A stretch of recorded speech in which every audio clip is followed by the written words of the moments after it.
900 calon anggota PPK yang dinyatakan lulus dalam tes administrasi oleh KPU Palembang menjalani tes tertulis dengan sistem CIT di Gedung Laboratorium Kampus UIN Raden Fatah Jakabaring.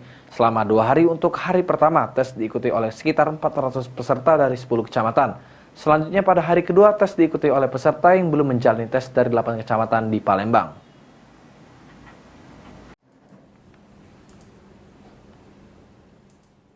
Dalam tes tertulis ini, sejumlah peserta harus mengisi jawaban yang ada dalam pilihan soal sebanyak 75 dengan waktu menjawab selama 90 menit atau 1,5 jam. Setelah selesai mengisi jawaban, selanjutnya nilai para peserta tes tertulis ini direkap dan dikumpulkan, guna nantinya diumumkan yang rencananya dilakukan paling lambat pada pukul 9 malam ini. Disampaikan oleh salah satu komisioner KPU Palembang, Kurniawan mengungkapkan, nantinya tiap kecamatan yang lulus dalam tes tertulis dengan sistem CAT sebanyak 15 orang, di mana mereka akan melakukan tes lanjutan yaitu wawancara.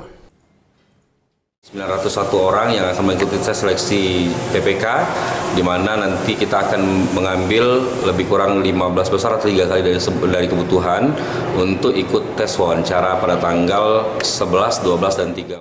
Total jumlah peserta tes CAT untuk calon PPK Kota Palembang sendiri sebanyak 901 orang, di mana mereka ini mewakili 18 kecamatan di Kota Palembang. Firman Hidayat, PAL TV.